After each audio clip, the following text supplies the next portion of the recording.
X-rays to rule out instabilities, especially at C1, C2.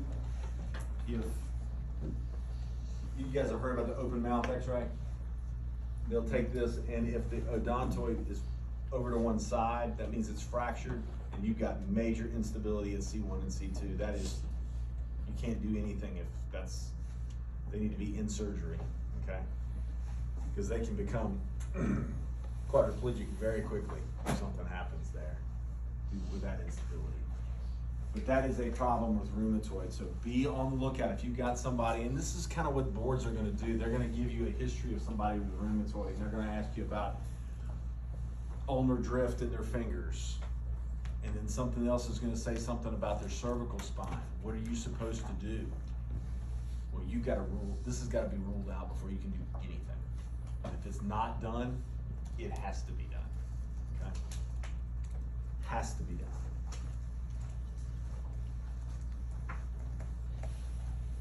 Not that you're gonna take the x-ray, but you can say to the PT, hey, this person slipped, fell, I've got worries here, they've got rheumatoid, they've got neck pain, we don't need to do anything further right now. That's your job. Soft tissue, you know, soft tissue ligament sprains, all this kind of stuff, all that's gonna happen, especially again with the forward bending and things like that. That posterior longitudinal ligament. Common sites of muscle strain along the iliac crest. You think about where these muscles attach. So we've got along the iliac crest, you've got quadratus. Down through here at PSIS, we've got erectors here. That's two really common places here. Point tenderness here on both sides, and point tenderness along the iliac crest are very, very common. Now you've got other tissue to palpate through here, especially for quadratus. So you may have to get them on their side to really palpate that effectively. That's fine, you can do that. Occurs with falls, repeated loaded lifting. Neck, you've all had this, right? Big, thick tightness in the upper trap, tenderness up in the suboccipitals. Again, extension will compress the posterior structures, stretch the anterior structures. So if someone gets hit from behind and they come through really quickly, they might pinch back here and stretch here, okay? Just the opposite, if they go into flexion, posterior cervical muscles and ligaments will get stretched. That can be painful as well, equally.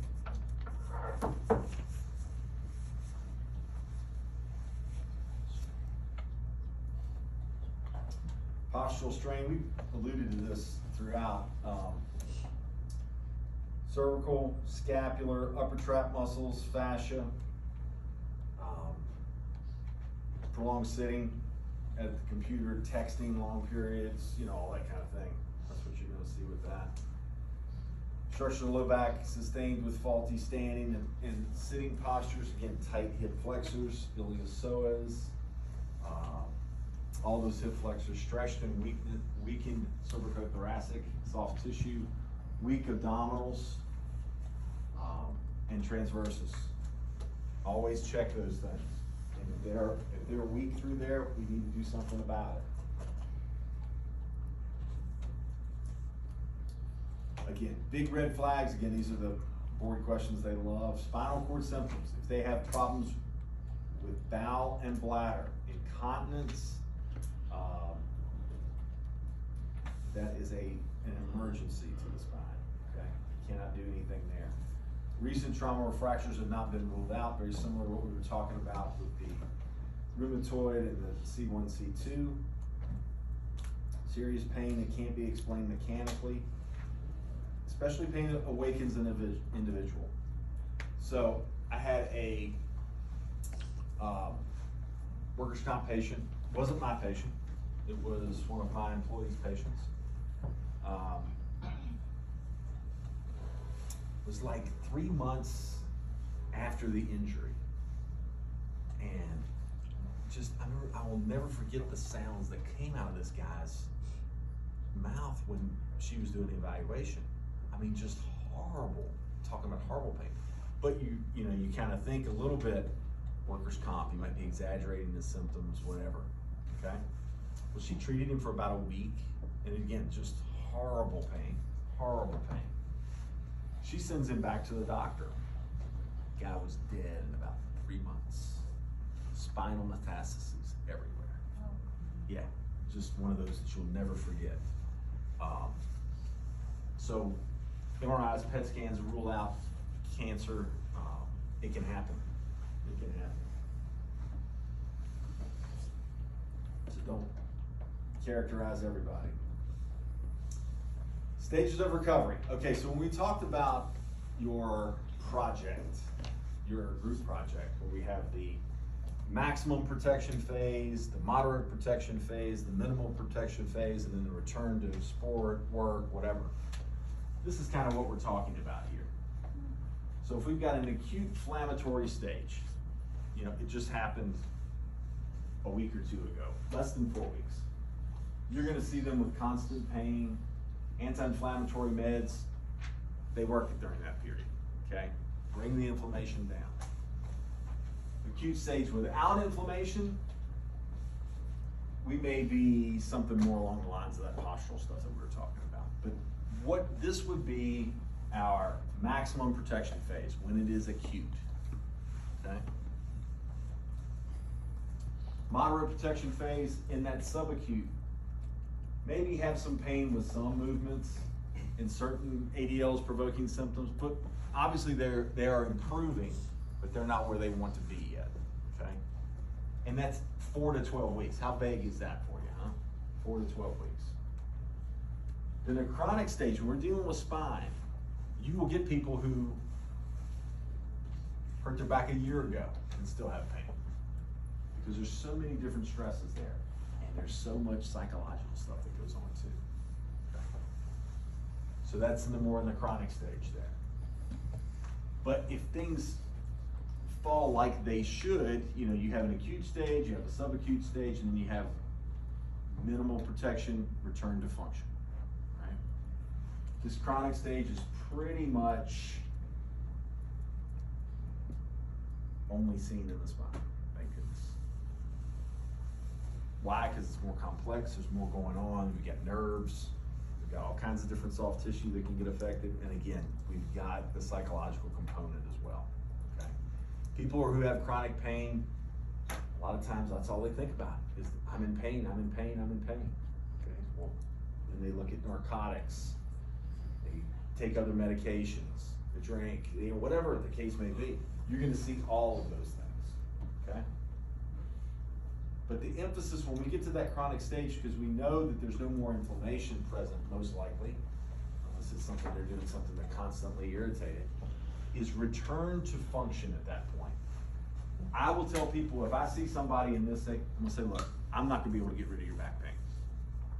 I may be able to minimize it, hopefully limit it. Hopefully you have more good days than you have bad days, but you're gonna hurt sometimes. Just know that according to the stages of recovery, this is where we're at. I'm not saying you should be healed, but at this point, we're not making things worse with what we're doing, okay? I need you to believe that. So that's when I'm talking to them about posture, flexibility, endurance, watching their ergonomics, all those different things. And that's stuff that you'll know all this stuff, okay? And you'll get to see it, especially in these next Fridays. You'll get to see that from time to time. That'll be a really good thing. Acute phase. This is pretty easy. We want to relieve symptoms. So we can use our modalities, we can massage, we can do whatever we can to bring the pain levels down, okay? They're probably taking medication at the same time. We want to take the concept of neutral spine, okay? If we feel like that they injured themselves into flexion from prolonged sitting, lifting, whatever, we will want to go into an extension bias program. If their symptoms are lessened in flexion, talked about the stenosis, degenerative changes and so forth, that's going to be more of a flexion bias. A non-weight bearing bias, symptoms lessened with traction and elongation. That may fall into either one of those two, okay? I try not to spend too much time at this because how functional is laying on your back receiving some type of passive treatment? Not so much. It may feel good. I have no problem teaching family members how to pull on someone's leg and give them some relief from time to time, but that's not the only thing they need to be doing, okay? We've got to get them more active at this stage. Activation of core musculature, we can do isometrics, we can do segmental activation, we can do some really, really simple things we'll practice here, probably on, I dare I say Monday, practice next week sometime, might be Tuesday. Patient education, big on this at this phase. We don't want them to hurt themselves more, so we want to be good with our posture, our seating position. Look at all these different seating postures right now. Just look around the room. Okay? If you're in acute pain, it's probably not going to work for you. Movement's a good thing. At least get them on a walking program, something along those lines. Core muscle activation, again, the lumbar spine, the drawing in, the tummy tuck, activating multifidus. In the cervical, little cervical retraction, chin tuck exercise. If they can do these things and they can demonstrate this to you, then we can start adding some upper extremity exercises, lower extremity movement as well while they're holding this neutral spine. That's the key. Spinal stabilization. Right? This is kind of a little management guideline for the acute spinal impairments protection phase. Okay?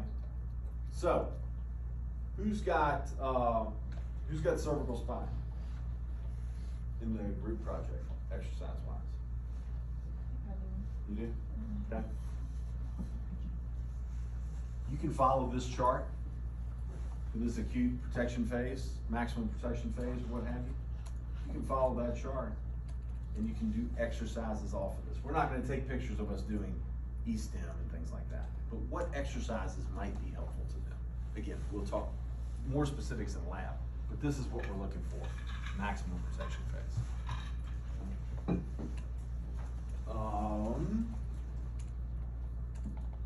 Subacute phase, pain is no longer constant. They're moving a little bit better, trying to get away from the modalities and the passive therapy as much as we can. Again, continue focus on posture, strength, mobility, and spinal control.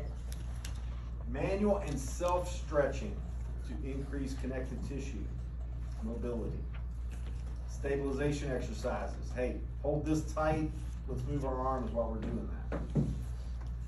Wall slides, partial squats, lunges, strengthen the lower half, because if we've got a stronger lower half, then maybe we can lift something the right way.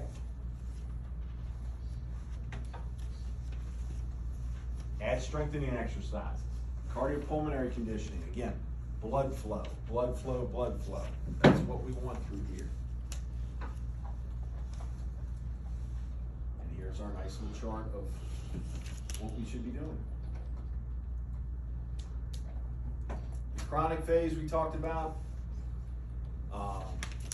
spinal control and high intensity and repetitive activities. They may have a job where they have to pick something up constantly and move with it. Well, we've got to make sure their mechanics are sound, if that's the case. Again, they may have pain all the time. Hopefully it's at a low level. Hopefully we can help them make it better, not make it worse. Increase mobility in those restricted muscles, keep stretching, improve muscle performance, cardiopulmonary endurance, again, habitual use of techniques of stress relief and relaxation, postural correction. Again, we'll talk more about this kind of thing. There's all kinds of schools of thoughts out there, Feldenkrais, Alexander theory, all this kind of stuff that are really, really good for stress relief and relaxation, and kind of that Zen theory. There's some good stuff here with that. We'll touch on that. Safe progression to high level activities, as long as they're not hurting themselves. And again, maintenance. We're trying to teach them how to treat themselves. We don't want them to become dependent on us for, again, the modalities, all the hands-on work, all that type of thing. I will pretty much, if I've got somebody that's in this phase, I'm trying not to put my hands on them very much. and that's on purpose, okay? Trying to make them more independent. And their exercises should reflect that.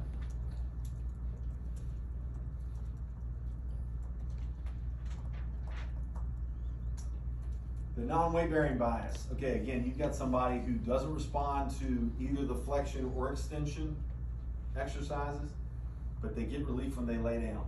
Their spine relaxes, what have you. Traction feels great. A pool program, because again, limit its weight bearing. These are the people that hang on the side of the pool and flutter kick and feel great, but as soon as you get them out of the water, they get weight bearing. A lot of times they're obese, and they have degenerative changes back here. They just hurt when they get out and put more weight on. Okay? They love the water. Love the water.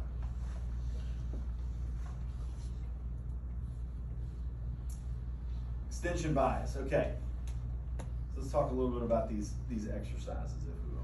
Avoid sitting in a 90-90 position. When we say 90-90, do we know what that means? Sit right here. 90 degrees here and 90 degrees here. We want to avoid this if they get relief with extension exercises. Because all this is, if we stood her up right here, this is a severely flexed position. Okay? So again, this is somebody who I will, in my evaluation, I'll put in prone. Take them through this little process here. Go prone completely flat. Okay? A lot of times, this is where I start. And they say, okay, that feels a little bit better. This is how I sleep. I'll sleep with a pillow underneath my chest, okay? Put your hands underneath your head like that. All right, you see the extension there in the spine? Okay, that feels good to her. Yeah, whatever. Now you're coming up on the elbows like we talked about. Now we've got more of an extended position. Where do you feel pressure here, Jasmine? Do you feel it here? Yeah. Okay, she starts to feel a little bit of pressure here. That usually feels good to them. All right, so that would be step 2. I may have them sit there for 30 seconds. Ask them, hey, does that make your pain better? Make it worse. Stay the same. If they say, oh, it makes it better, then we'll go even further. Jasmine, put your hands, scoot back a little bit more. There you go. Put your hands out, and I want you to get into what we call prone position with prone press up. Okay? Think about, but what I want you to think about before you do this, go back, is I want you to take your back muscles out of play here, because these may be acutely strained, okay? This may be a problem that the tissue may be real tender here. So take the muscles out of play and just think about this as an arm exercise, okay? Press yourself up there. Many, many, many, many, many times people go, oh yeah, that feels good. Takes the pressure off. These is going to be the extension, folks. Okay? And probably, I might do some mobilization. We'll do a lot of, come over this way too. I will do a lot of what we call PA glides. So I'm just taking, we did that little kind of spine assessment. That's all I'm doing. I'm just pushing down just like I'm doing CPR on our low back. Okay? I could do a grade 1. I can do a grade 2, I can do grade 3, and I can do grade 4. I can go to in range and just work there. She likes that, doesn't she? Mm-hmm. Yep, see how it all feels good. We're moving the spine forward. And again, as long as it's not super acutely tender, they usually love that. So we'll practice all of this next week. But exercise-wise, I may just say, I want you to do these prone press-ups. I want you to do standing extension. If you sit all day, I want something behind you. I want you to be able to stand up. Do this, get to a wall, stand arm's length away from the wall, and just let your hips go forward. Okay? All of that extension bias, if you will. And again, these are people whose pain centralizes with extension. I want to avoid any exercise or activity where Valsalva comes into play, or anything that peripheralizes symptoms in the acute phase, usually this is going to be flexion types of things. The bending, lifting, twisting. Okay? And again, the McKenzie technique, let me go grab that book real quick.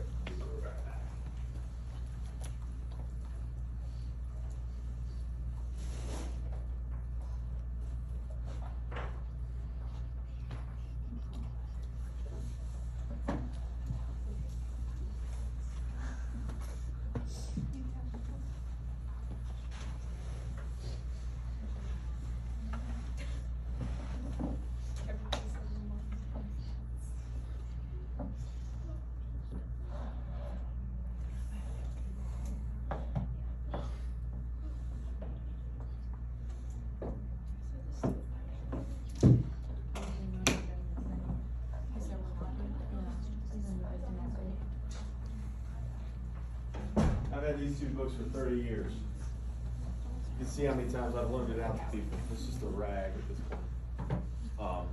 Really, really simple patient education, exercise programs, super simple, but very well done. Very common sense oriented from Robin McKenzie, New Zealand's finest there. All right, so that's extension bias. Really good results. I've been treated myself by this. I will be the case study whenever we decide to do that, and we'll talk about that more. So again, pain and neuroscience reduced with extension. Precautions, contraindications, again, if they just don't respond to the extension or there's an acute disc lesion. If you've got somebody with acute disc lesion, you put them in any position, they're gonna have pain down the leg. They're just not gonna respond at all. All these other things we've already talked about. Kinesthetic training, so I have one friend who uses KT tape and tapes everybody on this. He says it at least holds them up a little bit better, gives them a little bit of a sense. I wouldn't use the KT tape because it stretches. I would use what they call Hypafix. And basically, in a really rare situation, if I've got somebody with acute pain like that, and I want to hold them in extension, I'm going to get this tape that will literally rip their skin off. And I will tape them from here to here. And if they pull forward, I mean, you talk about misery.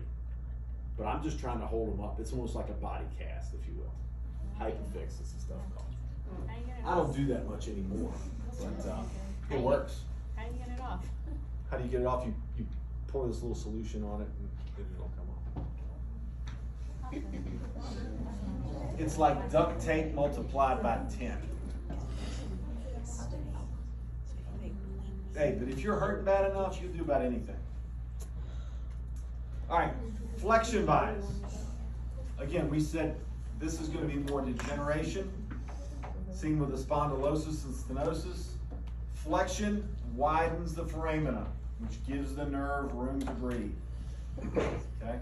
Again, traction may help this too. Traction can help just about anything. Extension is contraindicated if the pain worsens with this. And if you've got somebody with stenosis, you can't go through that little extension series, the prone on elbows, prone press up. You can't do any of that with them. Okay? They're gonna hurt. And they're gonna hurt for a while afterward. So don't go there. Indications, again, pain and neuroscience relieved with flexion. That's the knee to chest. Or like she's doing right now, they would love that position.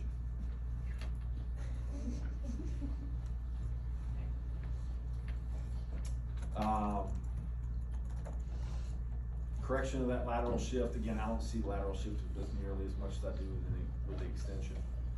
And again, I've had therapists that work with me or work for me that they insist, because a lot of the stuff that McKenzie talks about when treating the spine is correct the lateral shift immediately, because it is just a mechanical thing. And I'm like, well, that really doesn't make any sense to me, because I've seen people, stand up, Jack. stand up on that table. So if you're laterally shifted, face them and be like this, except now straighten up here. There you go. They're like this, okay? There are people that are like that. They're trying to unweight this side here. All right, I've seen numerous therapists spend an entire treatment session trying to get them back like this through positioning and mobilization, manipulation, whatever it is. But I'm like, there's a reason, there's a cause for why they're like that. She just doesn't want to be like that. So why don't we treat the cause instead of try to just put them back? I don't think you're really addressing the problem there. But again, you'll probably see that somewhere along the way. You'll see a therapist that really wants to correct that lateral shift. And again, this is what Mackenzie talked about, so. I just don't know that I agree with that completely. So any questions on the flexion approach? And then Williams was a physician. I have markers.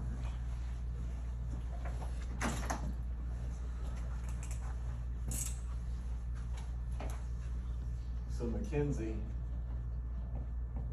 equals extension. Williams was the physician that came up with this flexion bias stuff. So Williams flexion exercises. Williams flexion exercises consist of, lay back on your back. Knees up. Nope, just knees up. Feet flat. That's an exercise. Okay? Single knee to chest, bring one back, pull it back. Okay? That's another exercise. Pull both knees back. Okay? That feels good to these people. Right? Maybe have your feet up on something here. Everybody heard that before? Hey, go sleep, go lay on the floor with your feet up like that. You've seen people with that before. You may teach them pelvic tilts. Do we all know what pelvic tilts are? Okay, you can do that in sitting, but I'd rather do it here. I can put my hand here and teach them, hey, engage here, tighten up, and push your back down into my hand. Again, Williams flexion exercises. Okay? Thank you. You'll know not to sit there anymore. Yep.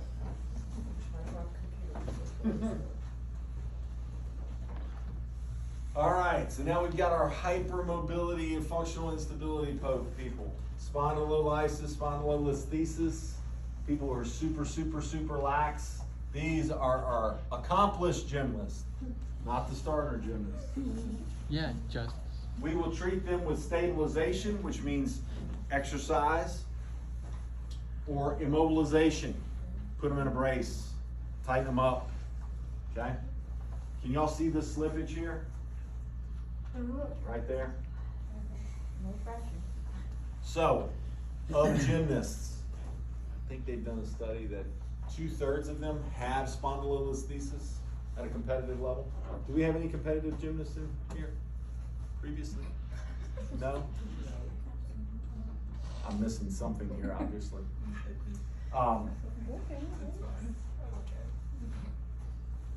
They gotta have a lot of core strength. You can't work on it enough, okay? It can start with really simple things, but you just gotta get them strong to hold this from getting too loose. Postural pain, we've talked all about this. Cervical headaches, postural strain, thoracic outlet because the pec is so tight. All those have ways to work around those. Soft tissue lesions, you're going to see this all the time. Strains, tears, overuse in different areas of the back. Treat those accordingly. Common spinal surgeries, lots of these. Laminectomy, you all know what a lamina is, right? So if you've got somebody with this disc herniation like this, it may feel better to them if this nerve is getting compressed here, that they go ahead and do a laminectomy here and give this nerve a little bit more room to breathe, okay? They can even do it on two sides if they need to.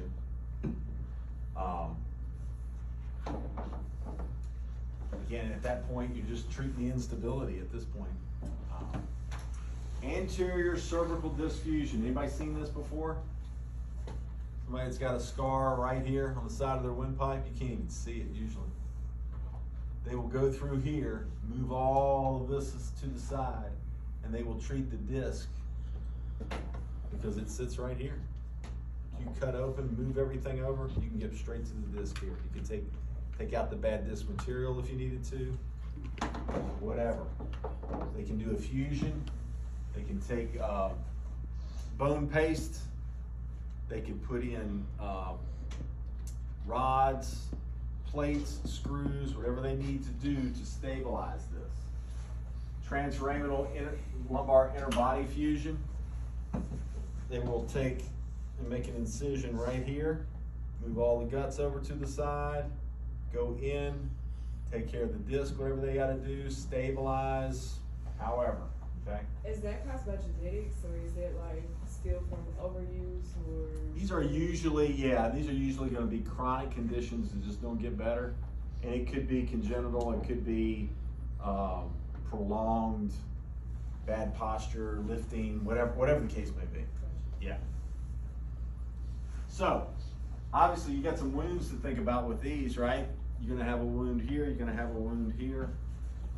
You wanna follow precautions. I always want you to follow the doctor's recommendations or the prescription, but especially something post-operative like this, there's definitely things you never put these people in traction, right? Now, I would be remiss if I told you I've never done some manual traction on them for pain relief.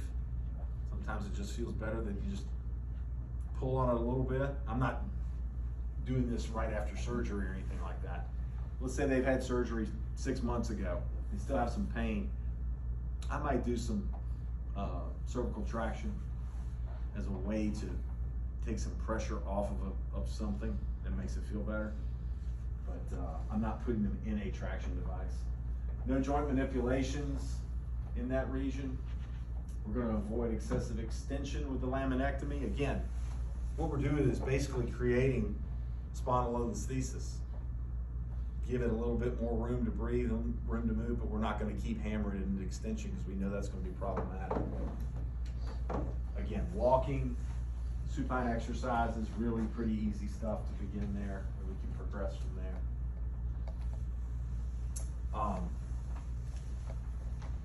If you see a lot of post-operative spine care,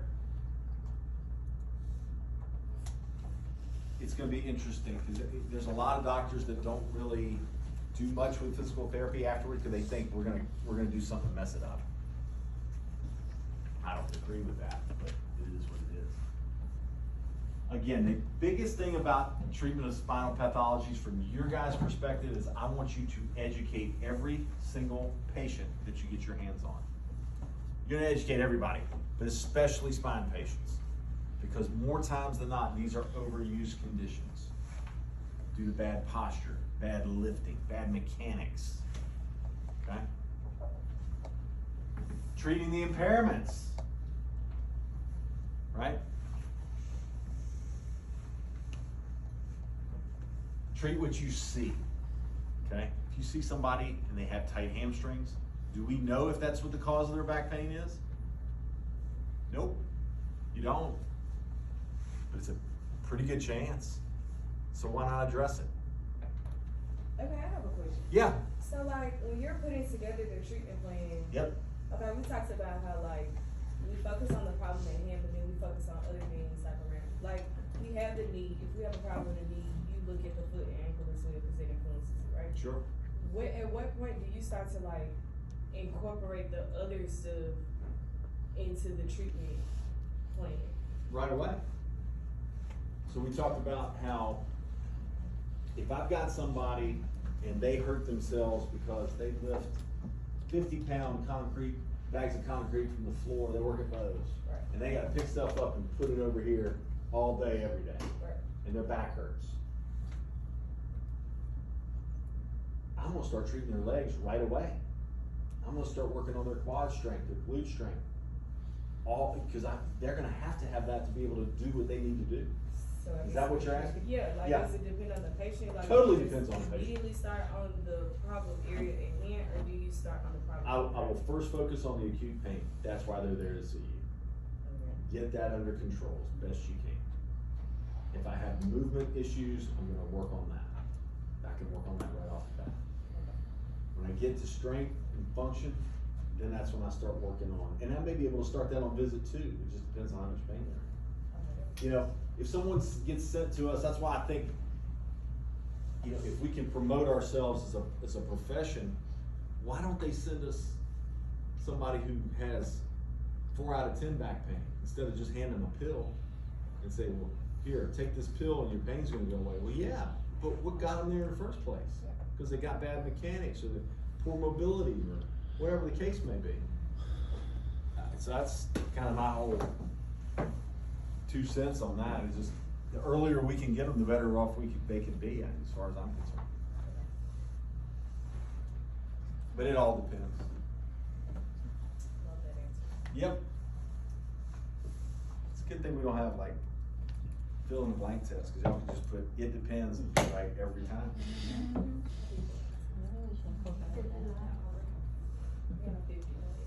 It's just some charts and stuff from the book. Again, giving protection phase, motion phase, return to function phase. For you folks with the spine, in terms of your exercise program, use these pages and then start going to town. Abdominal stabilization program. Are you ready? Teach pelvic neutral. What is pelvic neutral to you? It's not too much of an interior or posterior tendency. That is exactly right. So can we teach that in sitting?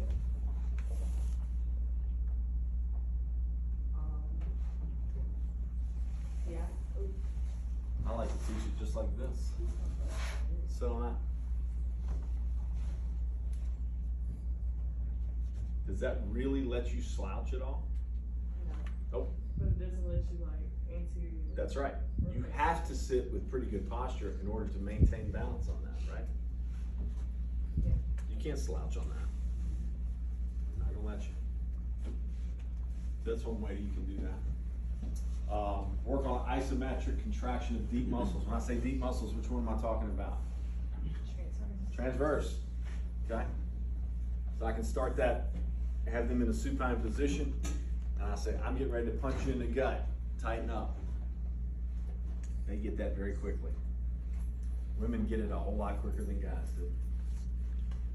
Add upper extremity movement in small ranges. All right, so you're maintaining that neutral spine, right? Now, I want you to take one arm up. Okay, other arm. All right, now this time I want you to lift left arm and right leg. Okay, alternate. Ooh, she's a little wobbly. Harder than it looks, right? Yes. You You gotta tighten your core. have to tighten your core. Exactly right. This proximal stability allows for distal mobility. If you don't have this, you can't do that. Okay? And there's a million ways. Again, we'll practice this next week, I promise. We can add resistance. I can put weights in your hands. I can put a piece of TheraBand there. Any of those work. Work on bracing during functional activities. All right, so if I've got somebody, let me pick on somebody different. Sam, you're easily picked on. Sam's hurt his back. He's got to go back to Lowe's and work, and he can't figure out how to lift this thing. So,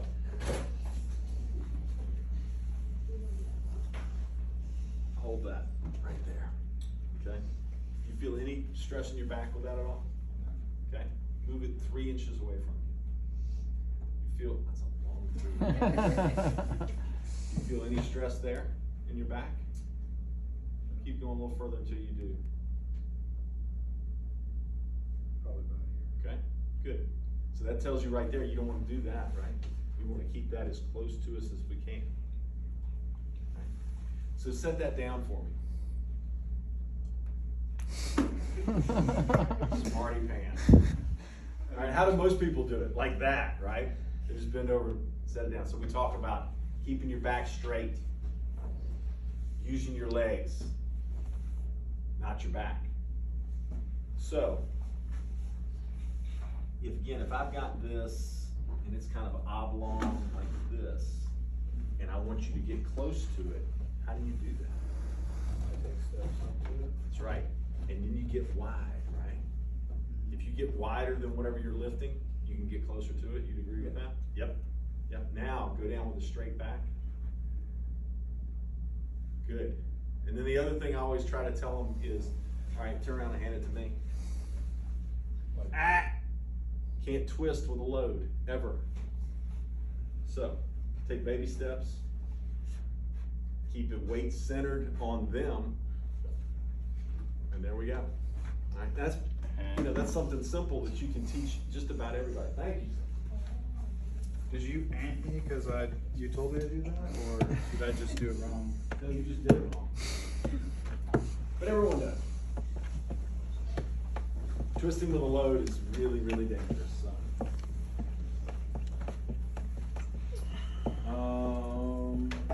Aerobic exercise, all of these things can be tremendous. I can't be doing something. Yeah, you are.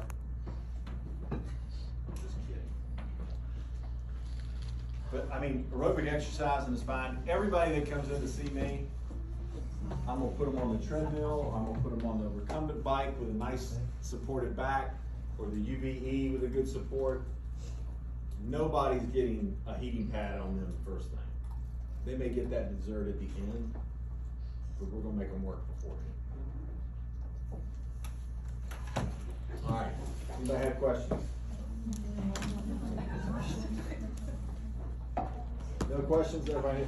Are we done now? Are we done? We're burning out. Nobody Are we has done? questions. We're burning out. Let's do that. Don't